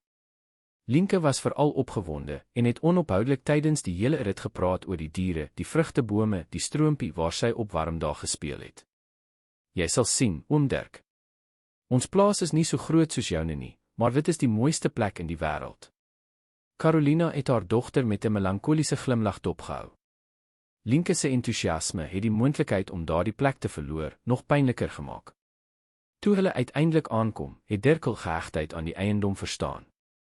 Geelhoutplaas het 'n rustieke en verwelkomende skoonheid gehad wat gekontrasteer het met die tegnologiese doeltreffendheid van horisonne. Die hoofkwartier was 'n ruim 2-verdiepinghuis, gebou in koloniale styl, met 'n omringende stoep versier met blomklimplante. Rondom het goed beplande tuine, hoewel nou 'n bietjie verwaarloos, 'n harmonieuse omgewing geskep wat perfek geïntegreer het met die inheemse bosveldplante groei. Dit is pragtig, het hy opreg opgemerk, terwyl hy naby die hoofingang geparkeer het. Lienke het dadelik uit die motor gespring en gehardloop om 'n karamelkleurige hond te omhels wat vrolik blaffend na haar toe gekom het. Beskoek, het sy geskree en neergekniel om die dier se entoesiastiese lekke te ontvang. Het jy my gemis? Ek het jou so gemis. Ons opsigter oom Thys het vir hom gesorg, het Carolina verduidelik terwyl hulle na die huis gestap het. Hy en sy vrou, Tannie Betsy, is die enigste werknemers wat ons nog het. Hulle is al meer as 20 jaar by ons, sedert Gustaf se ouers se tyd. Hulle het aangehou, selfs met die agterstallige salarisse, het Dirk opgemerk. Carolina het geknik, sigbaar emosioneel. Hulle beskou ons as familie. Maar ek kan nie onbepaald van 'n lojaliteit misbruik maak nie. Hulle verdien meer. 'n Bejaarde egpaar het hulle op die stoep ingewag. Die man, lank en maar, met 'n songebruinde vel en heeltemal wit hare, het 'n regop houding gehad wat die van 'n militêre man herinner het. Die vrou, kort en sterk gebou, het 'n warm glimlag gehad wat nog helderder geword het toe sy Carolina sien. Mevrou Carolina het tannie Betsy uitgeroep en haar versigtig omhels, aandagtig op die gespalkte arm. Dankie tog, die mevrou is reg. Ons was so bekommerd toe ons van die ongeluk gehoor het. Ons is reg, Betsy, danksy hierdie man hier, het Carolina geantwoord en na Dirk gewys. Dirk Steen, dit is oom Thys en tannie Betsy van der Merwe, die ware bewakers van hierdie plaas. Dirk het die egpaar gegroet, beïndruk met die duidelike toewyding wat hulle aan Carolina en Lienke getoon het. Terwyl tannie Betsy die twee na binne geneem het en aangekondig het dat sy 'n spesiale koffie voorberei het om die terugkeer te vier, het oom Thys aangebied om die eiendom aan Dirk te wys. Gedurende die daaropvolgende ure het hulle elke hektaar van geelhoutplaas deurreis. Met die ervare oog van 'n veteraanboer het Dirk die plantasies, die toerusting, die besproeiingsstelsels, die bewaringsgebiede geëvalueer.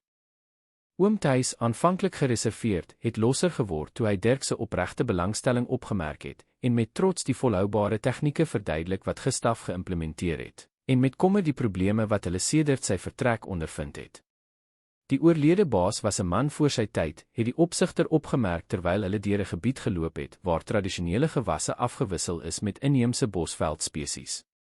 Baie mense het gedink hy was mal om bome met plantasies te meng, maar dit het gewerk, sien. Hierdie gebied het nooit plaagdoders nodig gehad nie. Die plaag raak almal verward met soveel verskillende plante.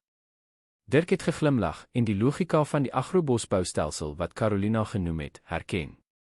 En daardie skuur daar, het hy gevra en na 'n groot, moderne gebou gewys wat gekontrasteer het met die rustieke styl van die res van die plaas. Oom Thys se gesig het verlig. Ag, daardie een was ter Gustaf se liefling. Grondontlediingslaboratorium, het hy dit genoem. Dit is vol moderne toerusting, rekenaars, sulke dinge. Hy het daar binne deurgebring, grondmonsters bestudeer, eksperimente gedoen. Dirk het sy nuuskierigheid voel toeneem. Kan ons 'n draai gaan maak?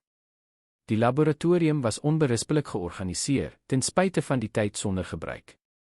Hoë tegnologie toerusting vir grondontleding, gevorderde mikroskope, 'n klein meteorologiese stasie, rekenaars met gespesialiseerde sagteware, 'n aansienlike belegging vir 'n plaas van daardie grootte.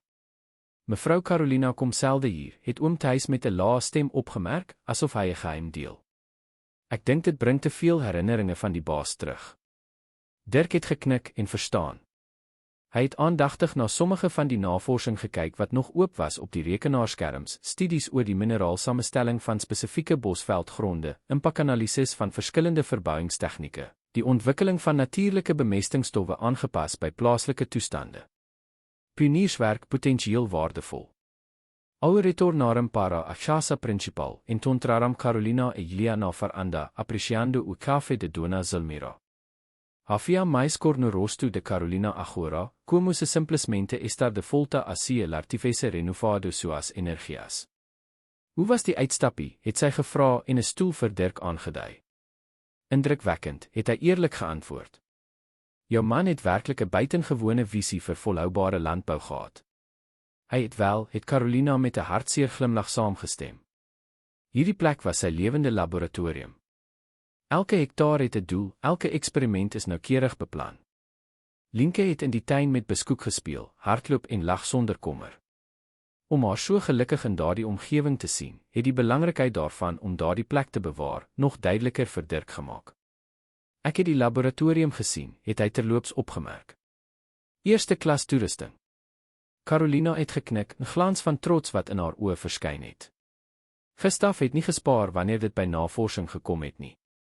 Hy het gesê dat die toekoms van Suid-Afrikaanse landbou afhang van ons beter begrip van ons eie biome, in plaas daarvan om bloot tegnieke in te voer wat vir ander realiteite ontwikkel is. En jy? Het jy ook die laboratorium gebruik? Soms. Dit was meer sy gebied as myne om eerlik te wees. Ek het verkies om op die land te wees, toe te pas wat ons ontdek het, aan te pas en die praktiese resultate dop te hou. Dirk het opgemerk hoe sy in die meervoud gepraat het, ons ontdek het, ons aangepas het, wat onthul het dat, ten spyte daarvan dat sy nie formeel verskyn het nie, haar rol in die ontwikkeling van Gustaf se projekte meer betekenisvol was as wat sy laat blyk het. Hulle het vir 'n paar oomblikke in stilte geloop en net Lienke dopgehou wat speel. Toe met fynheid het Dirk die moeilikste onderwerp aangeroer. Kan jy my die finansiële situasie wys? Die kontrakte met die bank, die uitstaande skuld. Carolina het gesig, asof daardie versoek haar teruggebring het na die harde werklikheid. Natuurlijk. Alles is in die kantoor.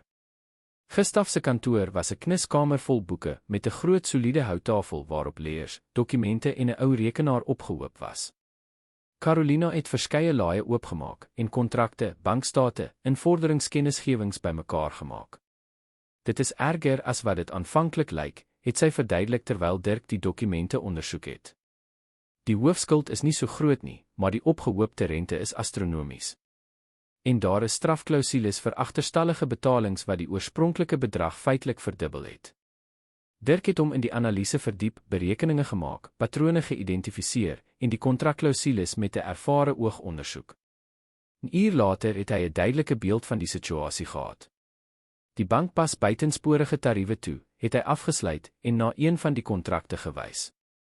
Hierdie klousules hier oortree die regulasies van die Reservebank vir landboufinansiering. Hulle reken daarop dat jy nie die tegniese kennis sou hê om dit te betwis nie. Carolina se blik het met 'n vonk van hoop verlig. Sê jy dat ons dit geregtelik kan betwis? Ons sou kon, maar dit sou tyd neem, tyd wat ons nie het nie, gegee die skuld se uitvoeringsperk. Dirk het 'n pouse geneem en sy volgende woorde noukeurig oorweeg. Ek het 'n ander voorstel. Ek luister. Ek stel 'n vennootskap voor. Ek sal my hulpbronne gebruik om die skuld by die bank te delg en die nodige verbeteringe te implementeer om die plaas weer ten volle produktief te maak. In ruil daarvoor sal ek 'n deel van die toekomstige winste ontvang. Carolina het hom aangekyk, verras. Praat jy ernstig? Hoekom sou jy dit doen? Om verskeie redes, het Dirk verduidelik, en sy professionele toon behou om nie te onthul hoe diep persoonlik sy motiverings eintlik was nie. Eerstens het ek die potensiaal van die eiendom gesien. Die stelsels wat jou man geïmplementeer het, is visionêr, veral die agrobosbou-eksperimente. Tweedens, die laboratorium is 'n waardevolle bate, die tipe navorsing wat hy ontwikkel het, kon op 'n groter skaal op horisonne toegepas word, met wederwysige voordele. En derdens, hy het kortliks gehuiwer voordat hy voortgegaan het. Derdens glo ek in jou, Carolina. Ek het gesien hoe jy van die aarde praat, hoe jy die landboustelsels verstaan. Met die regte hulpbronne kan jy hierdie plaas weer laat floreer. Carolina het die voorstel in stilte opgeneem, sigbaar ontroer deur die vertroue wat getoon is, maar ook versigtig. Wat sou jou deel wees, het sy uiteindelik gevra, die praktiese kant wat bo die emosie uitgestyg het. Ons kan die spesifieke besonderhede bespreek, maar ek het aan 30% van die netto winste gedink, na die herstelperiode van die aanvanklike belegging. Dit klink uiters vrygewig, het Carolina opgemerk en haar voorkop in wantroue gefrons. Enige ander belegger sou veel meer geëis het. Dirk het sy skouers opgetrek. Ek is nie enige belegger nie. En dit is nie net 'n kommersiële transaksie vir my nie. Hul oë het ontmoet en vir 'n oomblik het al die onuitgesproke woorde tussen hulle die ruimte gevul. Carolina was die eerste om haar blik af te wend en terug te keer na die dokumente asof sy toevlug in objektiviteit gesoek het. Ek sal daaroor moet dink. Miskien 'n prokureur raadpleeg. Absoluut. Ek sou nie 'n besluit van hierdie omvang neem sonder onafhanklike advies nie, het Dirk saamgestem. Ek kan 'n paar betroubare professionele persone aanbeveel. Hulle het nog 'n rukkie oor tegniese aspekte van die voorstel gepraat. Toe hulle uiteindelik die kantoor verlaat het, het hulle Lienke op die sitkamerbank aan die slaap gevind, met beskoek waaksaam aan haar voete. Sy is uitgeput, het Carolina met 'n teer glimlag opgemerk. Dit was emosioneel intense weke vir haar. Dirk het die toneel dopgehou en 'n vreemde mengsel van beskerming en teerheid gevoel wat hom met sy intensiteit verras het. Skielik het hy 'n idee gekry. Carolina, hoekom bly julle nie vanaand hier nie? Lienke slaap al en julle mis natuurlik julle huis. Ek kan môre terugkom om julle te kom haal. Sy het die voorstel oorweeg, duidelik versoek deur die idee om na so 'n lang tyd in haar eie bed te slaap. Ek weet nie, ons het nie kos in die yskas nie, en nie. Tannie Betsy het reeds alles voorberei, het oom Thys onderbreek, wat stilweg by die deur verskyn het. Ons het die spens aangevul sodra ons gehoor het dat u vandag sou kom. Carolina het geglimlag en toegegee. Dit lyk of dit dan besluit is. As jy nie omgee nie. Glad nie, het Dirk verseker. Ek het net een versoek, laat Lienke beskoek bring wanneer julle môre na Horizonne terugkeer. Ek is seker sy sal hom mis en ons het meer as genoeg ruimte. Carolina se gesig het verlig met 'n glimlag van opregte dankbaarheid. Sy sal dit graag wil doen. Dankie, Dirk. Vir alles. Toe hulle afskeid neem, was daar 'n oomblik van onsekerheid, 'n kort oomblik waarin albei gelyk het of hulle 'n omhelsing oorweeg het, maar teruggedeins het en gekies het vir 'n formele handdruk wat tog langer geduur het as wat nodig was. Tydens die terugrit, alleen in sy bakkie, het Dirk nagedink oor die wending wat sy lewe in so 'n kort tyd geneem het. 3 weke gelede was sy roetine perfek georden, voorspelbaar, beheerd. Nou het hy 'n vennootskap met 'n feitelik onbekende weduwee oorweeg, sy huis oopgemaak vir 'n 7-jarige kind en haar hond, en nog meer ontstellend, emosies gevoel wat hy gedink het hy definitief na die egskeiding begrawe het. Wat het met hom gebeur? Was dit net die jare se eensaamheid wat uiteindelik sy tol geëis het? Of was daar iets werklik spesiaals aan Carolina en Lienke wat sy beskermende kant, sy behoefte aan menslike verbinding, wakker gemaak het? Intussen op Geelhoutplaas was Carolina ook verdiep in strydige gedagtes. Sy het op die stoep gesit en die sterre dopgehou wat in die lig begin verskyn het en probeer om Dirk se verrassende voorstel te verwerk. Die aanbod was onteenseglik vrygewig, trouens verdag vrygewig. Enige rasionele persoon sou die ware motiveringsbevraagteken van 'n suksesvolle sakeman wat bereid was om in 'n skuldige eiendom te belê in ruil vir so 'n beskeie deel van die toekomstige winste. Maar Carolina het begin verstaan dat Dirk nie net deur finansiële oorwegings gedryf is nie. Daar was iets meer, iets wat sy nie seker was of sy gereed was om te konfronteer of te benoem nie. En daar was ook die kwessie van Gustaf. Deur die vennootskap met Dirk te aanvaar, sou sy nie op een of ander manier die nagedagtenis van haar man verraai nie. Deur 'n ander man toe te laat om gedeeltelik beheer oor die nalatenskap wat hy met soveel liefde en toewyding gebou het, oor te neem. Aan die ander kant, as sy die aanbod sou weier, sou die bank die eiendom binne weke neem. Gustaf se nalatenskap sou heeltemal verlore wees, waarskynlik omskep in nog 'n intensiewe monokultuurplaas, sonder enige respek vir die volhoubare beginsels wat hy so hoog geag het. Terwyl sy na die sterrehemel gekyk het, het Carolina gefluister asof Gustaf haar kon hoor. Wat sou jy in my plek gedoen het? In die kamer langs haar het Lienke diep geslaap, 'n sagte glimlag op haar kinderlike gesig, beskoek aan haar voete opgerol. Vir haar, ten minste, het die antwoorde baie eenvoudiger gelyk. Sy was tuis met haar hond, en môre sou sy terugkeer na die geselskap van oom Dirk, wat gebreekte dinge regmaak en haar ma weer laat glimlag het. In die intuïtiewe wysheid van kinders was daar dalk meer waarheid as in al die ingewikkelde volwasse oorwegings.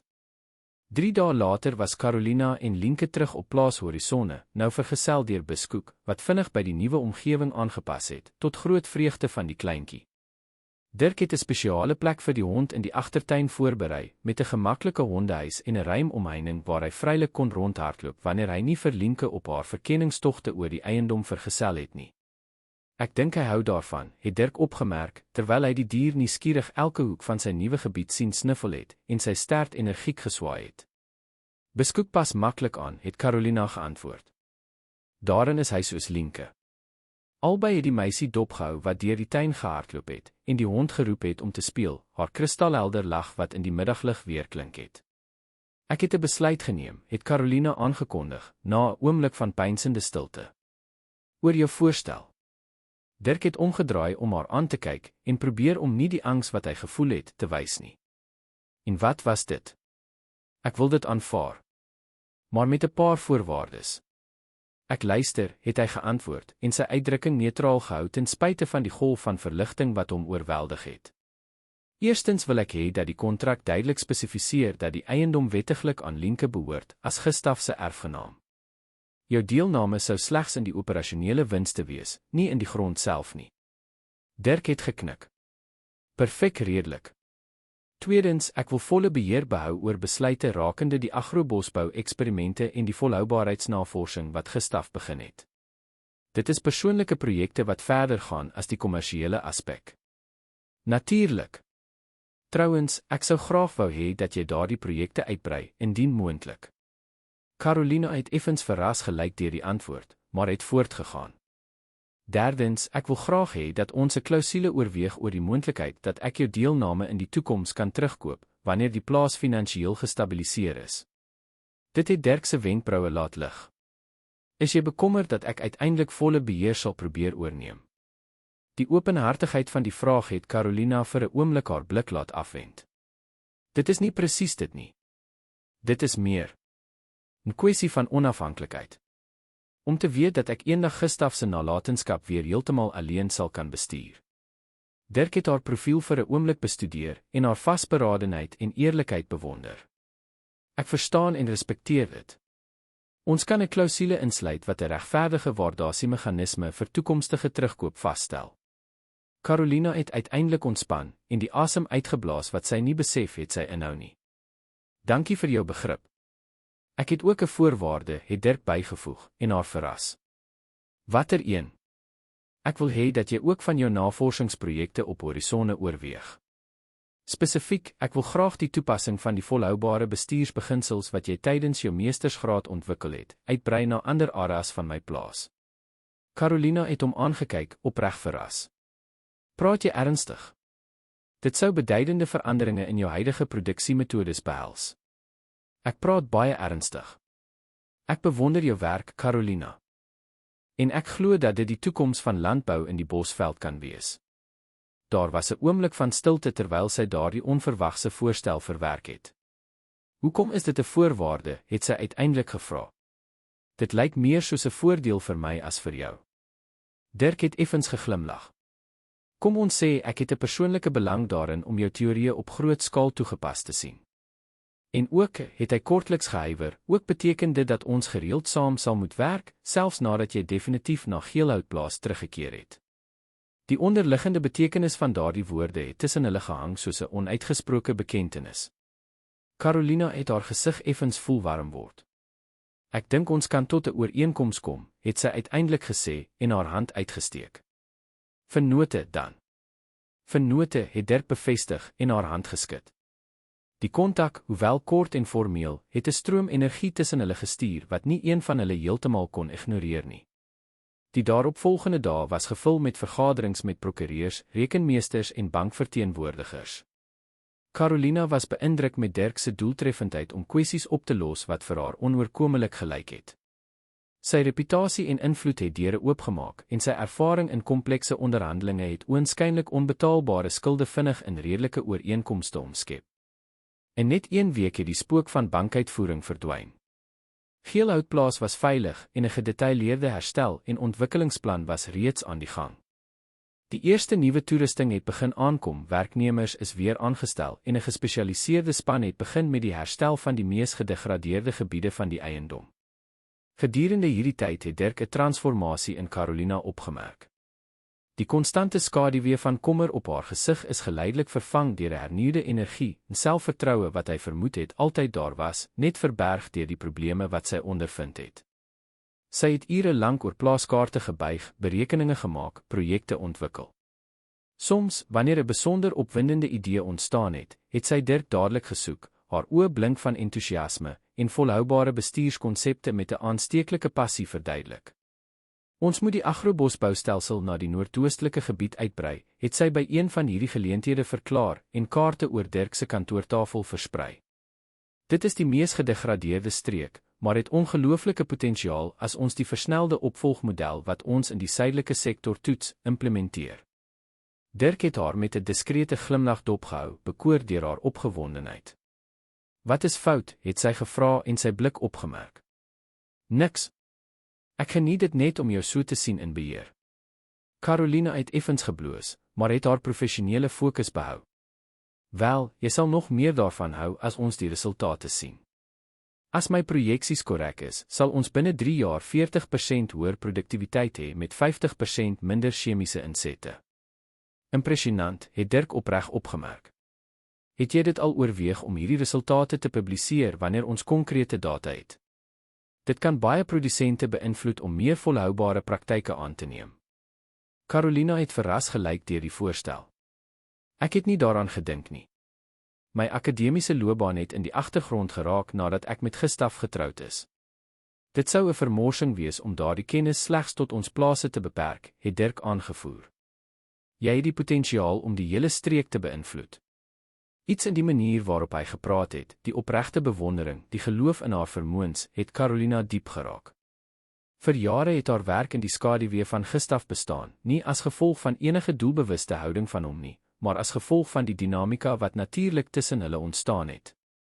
Om so erken te word, as 'n navorser en professionele persoon op haar eie meriete, het komplekse gevoelens gewek wat sy nog nie heeltemal gereed was om te verwerk nie. Parallel met Carolina se professionele herlewing het Dirk sy eie transformasies ervaar. Die rigiede roetine wat hy jare lank gehandhaaf het, het natuurlik verslap om die teenwoordigheid van Lienke en Carolina te akkommodeer. Die maaltye voorheen suiwer funksionele oomblikke, het hoogtepunte van die dag geword, vol gesprekke en lag. Middag, vroeër terug van 'n inspeksie op die lande, het Dirk die kombuis in 'n toestand van vrolike chaos gevind. Meel oor die toonbank versprei, gereedskap oral, en in die middel van daardie kulinaire orkaan het Lienke en Carolina probeer, sonder veel sukses, om koekies in dierevorm te maak. Wat het hier gebeur, het hy gevra en probeer om ernstig te lyk, maar het heeltemal misluk. Ons maak koekies vir beskoek, het Lienke verduidelik, en trots 'n misvormde deeg wat veronderstel was om 'n hond voor te stel, opgehou.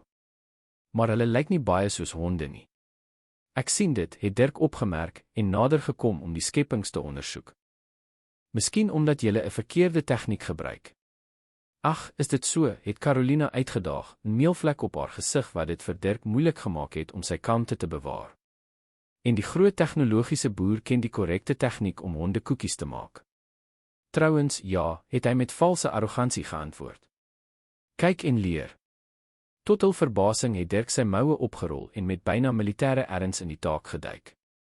Hy het geduldig vir Lienke verduidelik hoe belangrik die korrekte deegdikte is, die regte tegniek gedemonstreer om die koekiesnyers te gebruik en uiteindelik, met teatrale floreer, 'n perfek gevormde hond geproduseer. "Sjoe," het Lienke uitgeroep, opreg beïndruk. "Hoe het jy dit geleer?" 'n skaduwee het vinnig oor Dirk se gesig gegaan. "My ma het my dit geleer toe ek so oud soos jy was." Dit was die eerste keer dat hy iets oor sy familie genoem het, en Carolina het dadelik die betekenis van daardie oomblik besef. Sy moes 'n wonderlike onderwyseres gewees het sy vriendelik opgemerk. Sy was, het Dirk saamgestem, 'n hartseer glimlag op sy lippe. "Sy is oorlede toe ek 12 jaar oud was." "Ek is jammer," het Carolina gesê, en onbewustelik haar hand op syne geplaas in 'n gebaar van troos. "Dit was lank gelede," het hy geantwoord, maar het nie sy hand teruggetrek nie. "Dit is die min herinneringe wat ek van haar het, oomblikke in die kombuis, leer om koekies, brood, koeke te maak. Net soos ek en ouma," het Lienke uitgeroep. "Sy het my geleer hoe om brigadeiro te maak voordat sy ook hemel toe gegaan het." Die onskuld van die vergelyking het die spanning van die oomblik gebreek. Dirk het vir die meisie geglimlag. "Presies. En nou leer ek jou sien. Dit is hoe ons mense lewendig binne in ons hou." Carolina het die interaksie met 'n beklemming in haar hart dopgehou. Die gemak waarmee Lienke met Dirk verbind het, en die natuurlike vriendelikheid waarmee hy geantwoord het, het 'n dinamika geskep wat tegelykertyd wonderlik en vreesaanjaend was om te aanskou. Daardie aand, nadat Lienke uiteindelik aan die slaap geraak het, nie sonder om eers te verseker dat Beskoek sy spesiale koekie ontvang nie, het Carolina vir Dirk op die stoep gevind, besig om die sterrehemel te bepeins met 'n glas wyn in sy hande.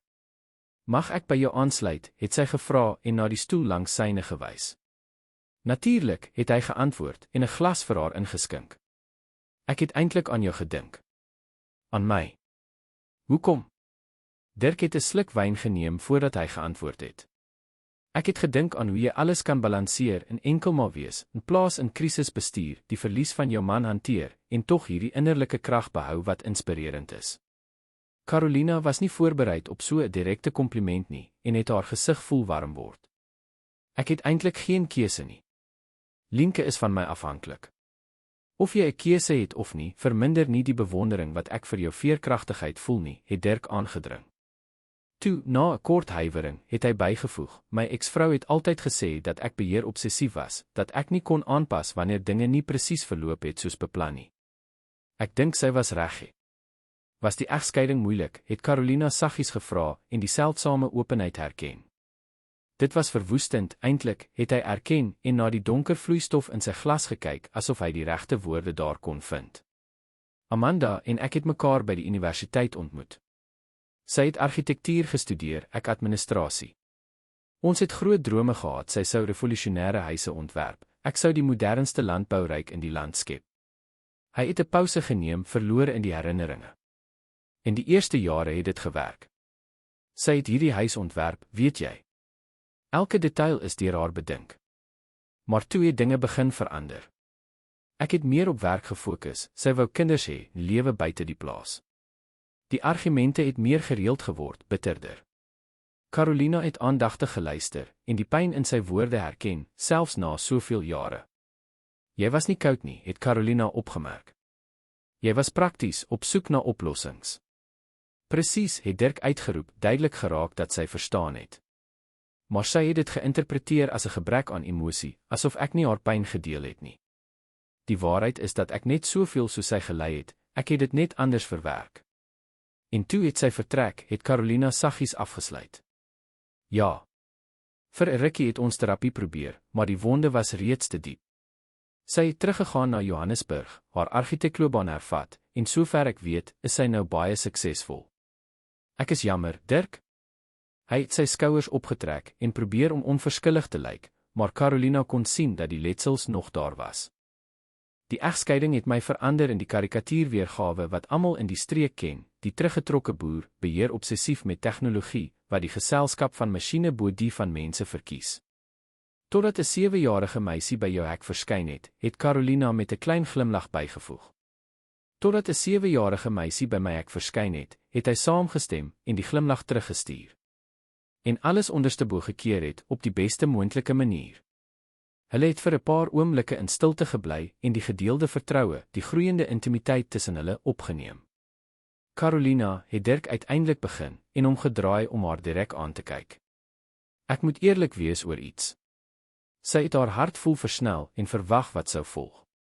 My gevoelens vir jou en Lienke gaan verder as vriendskap of professionele vennootskap. Ek weet dit is ingewikkeld, jy is nog in rou, ons het 'n sakeooreenkoms, daar is soveel oorwegings. Maar ek wil nie voorgee dat dit nie gebeur nie. Carolina het diep asem gehaal en het haarself tegelyk verlig en verskrik gevoel deur sy openhartigheid. Ek het ook gevoelens vir jou, Dirk, het sy uiteindelik erken.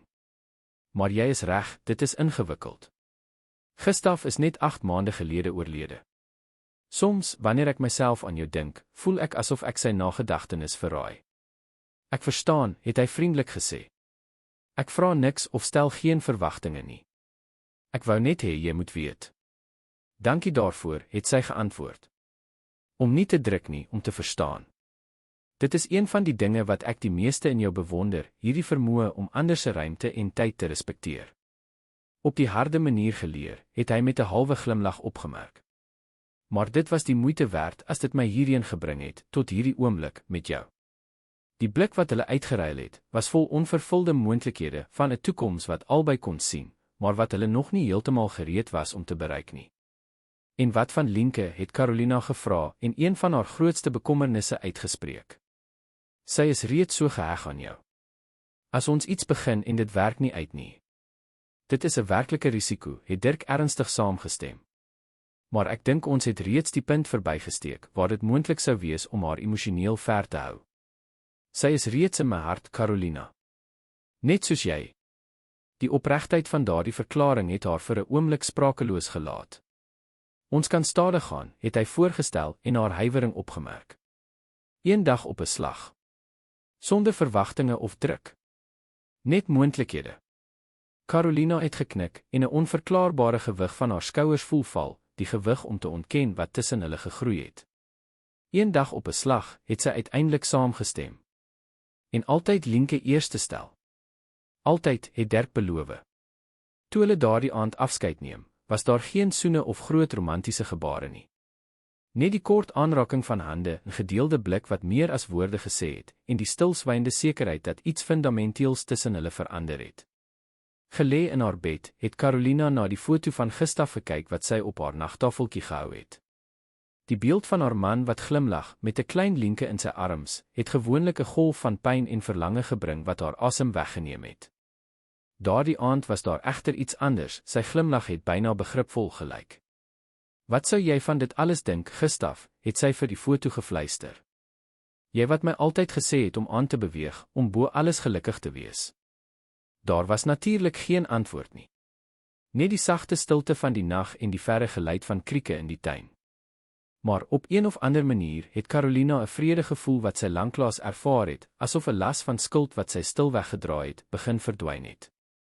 In die kamer langs haar het Lienke diep geslaap, opgestopte beer wat Dirk haar gegee het, omhels. In haar kinderlike drome was daar geen komplikasies of morele dilemma's nie, net die eenvoudige sekerheid dat haar klein familie 'n nuwe balans gevind het, 'n nuwe vorm van geluk.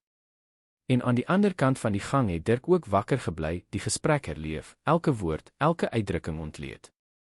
Die man wat jare lank oortuig was dat eensaamheid sy natuurlike lot was, het hom nou heeltemal getransformeer gevind deur die teenwoordigheid van 'n vrou en 'n kind wat per toeval, of was dit die noodlot, sy lewe binnegekom het. Die maan het die kamer saggies verlig deur die oopgemaakte gordyne en dansende skaduwees op die muur geprojekteer.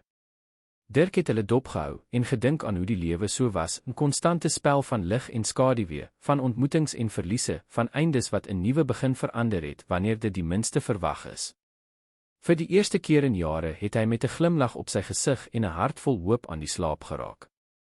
Die daaropvolgende weke het 'n geleidelike transformasie gebring vir beide Geelhoutplaas en die verhouding tussen Dirk en Carolina.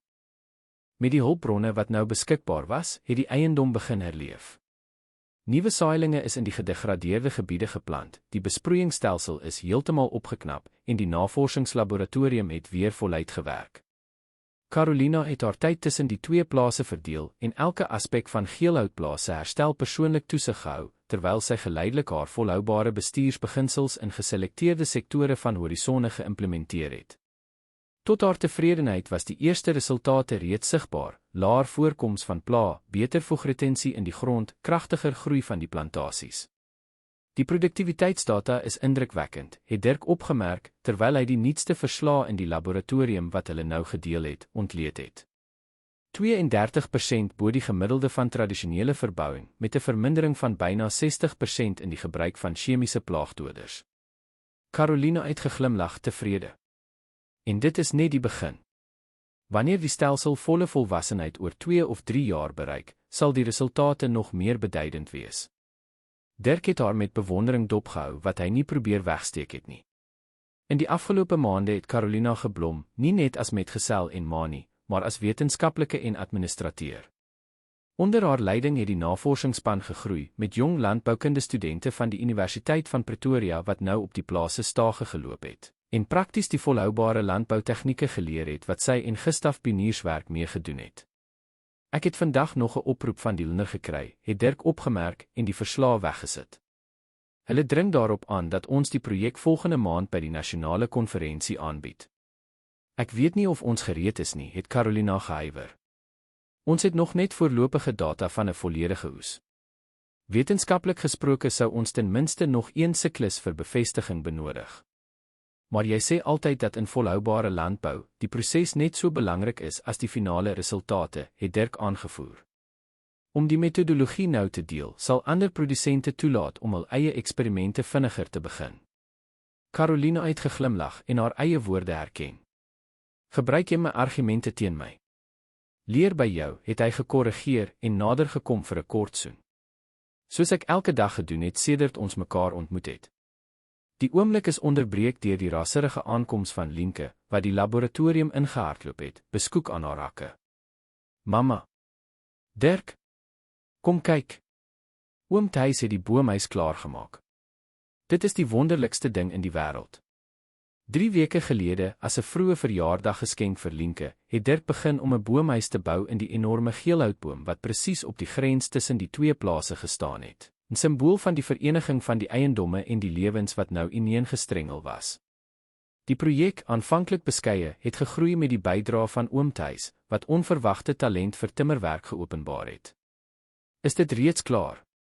Ek het gedink dit sou nog 'n paar dae neem, het Carolina opgemerk en toegelaat dat haar angstige dogter haar trek. Hulle het die hele dag gewerk en dit is perfek. Dit het selfs 'n stoep.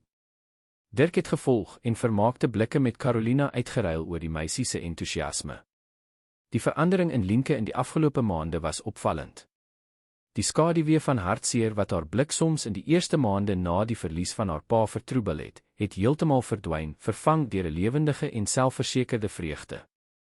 Haar aanpassing by die nuwe gesinswerklikheid, die tyd verdeel tussen Geelhoutplaas, nou heeltemal herstel en Horisonne, was verrassend vreedsaam. Toe hulle by die enorme geelhoutboom aankom, wat begin het om bedek te raak met die eerste knoppe wat die goue blomtyd wat met die reën sou kom, aangekondig het hulle 'n struktuur gevind wat veel meer was as 'n eenvoudige boomhuis. Dit was 'n uitgebreide konstruksie met mure van behandelde hout, regte vensters met kleurvolle gordyne, 'n omringende stoep beskerm deur 'n veilige reëling en selfs 'n klein reënwateropvangstelsel wat 'n voelbad gevoed het. Dit is ongelooflik, het Carolina erken, opreg beïndruk. Oom Thys is 'n kunstenaar, het Dirk opgemerk en die besonderhede van die konstruksie ondersoek. Ek het iets veel eenvoudiger beplan.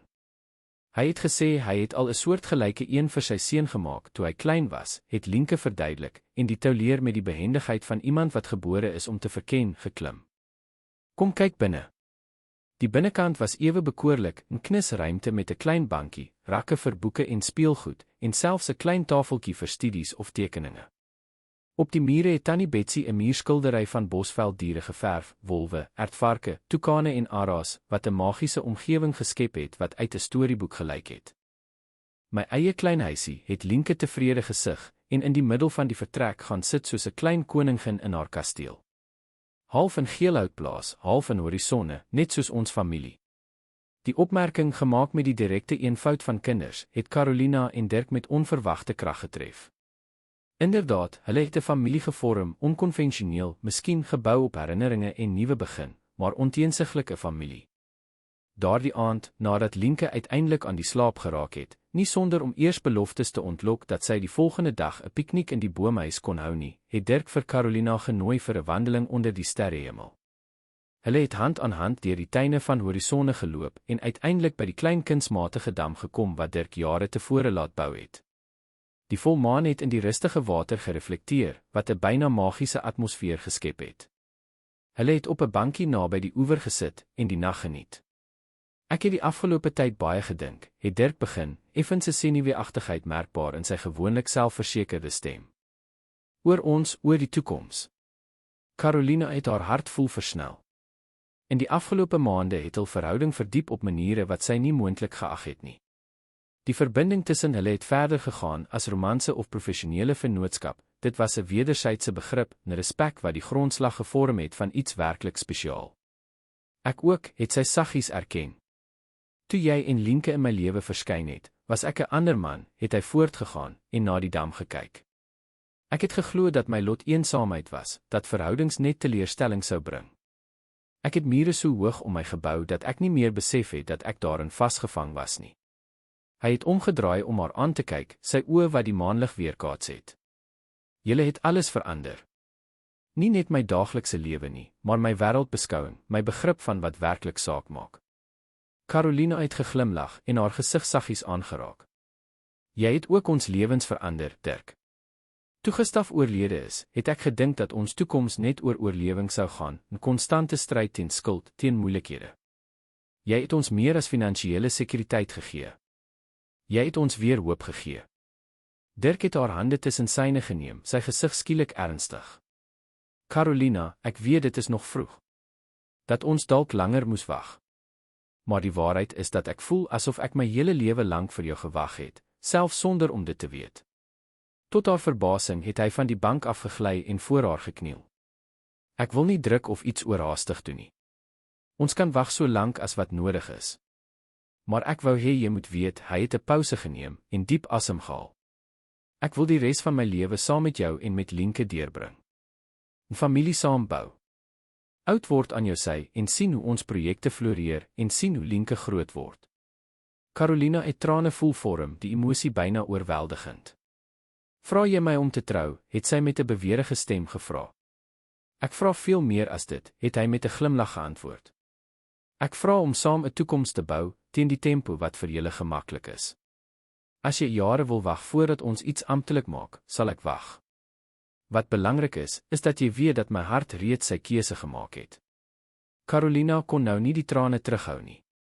Dit het vrylik oor haar gesig geloop, nie van hartseer nie, maar van 'n geluk wat sy nooit weer sou dink sy sou voel nie.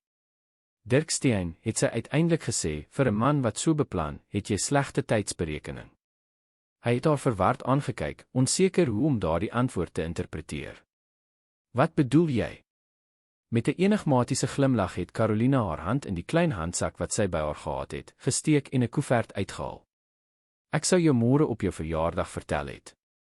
Maar ek dink dit is net so 'n goeie tyd as enige ander. Sy het die koevert aan Dirk oorhandig, wat dit met duidelike nuuskierigheid oopgemaak het. Binne was 'n gevoude papier en 'n klein swart en wit prentjie. Toe hy verstaan wat hy sien, het Dirk sigbaar bleek geword, selfs onder die silwerlig van die maan. Is dit? 'n ultraklank, het Carolina bevestig, haar glimlag nou stralend. Van gister. Ek is 10 weke swanger. Dirk het die beeld aangestaar asof dit die kosbaarste voorwerp in die wêreld was. Sy oë, toe hulle uiteindelik op Carolina se val, was trane. Maar hoe? Ek het gedink. My vrugbaarheidsprobleme. Blykbaar nie so problematies as wat die dokters gedink het nie, het sy saggies geantwoord. Of miskien is dit net een van daardie wonderwerke wat soms gebeur. Die dokter het gesê alles lyk perfek normaal, dat daar geen rede tot kommer is nie. Dirk het sprakeloos gelyk. Uiteindelik het hy Carolina eenvoudig styf omhels, asof hy bang was dat sy kon verdwyn as hy haar sou los. Baba, het hy uiteindelik teen haar hare gefluister. Ons baba. Lienke het reeds besluit sy wil 'n boetie hê, het Carolina met 'n ligte lag opgemerk. Sy het aangevoer dat Beskoek 'n ekstra kind nodig het om mee te speel. Dirk het effens teruggetrek, net genoeg om in haar oë te kyk. Het jy haar vertel? Voor my. Daar was geen beskuldiging in sy stem nie, net verrassing. Nie presies nie, het Carolina verduidelik. Sy was saam met my by die konsultasie. Die dokter het dit laat glip, en wel jy ken Lienke. Dit is onmoontlik om enigiets vir haar weg te steek. En hoe het sy gereageer? Carolina se glimlag het breër geword. Soos jy jou kan voorstel. Sy is uitgelate.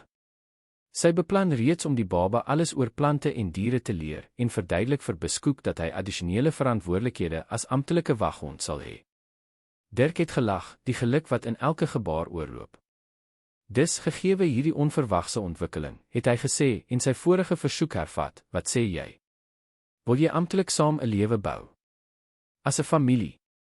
Carolina het nie gehuiwer nie. Ja. 1000 keer ja. Hulle het onder die maanlig gesoen, die dam as stille getuie van 'n verbintenis wat kontrakte of formele seremonies oorskry het, 'n belofte van 'n gedeelde toekoms, van liefde wat verliese oorwin het en nuwe vrugbare grond gevind het om te bloei. Die volgende oggend het hulle die nuus aan hul naaste mense meegedeel. Lienke, uiteindelik verlos van die geheim wat sy skaars 'n hele dag kon hou, het gehardloop om vir oom Thys en tannie Betsy te vertel, wat die nuus met trane van vreugde ontvang het. Josias, altyd formeel, het homself 'n seldsame glimlag en selfs 'n drukkie vir Dirk toegelaat en gemompel, dit was tyd, baas. Die daaropvolgende weke was 'n warrelwind van aktiwiteite. Die hoofhuis van Geelhoutplaas, wat maande lank hoofsaaklik as kantoor gedien het terwyl Carolina en Lienke die meeste van hul tyd op horisonne deurgebring het begin herstel word. Nie om verlaat te word nie, maar om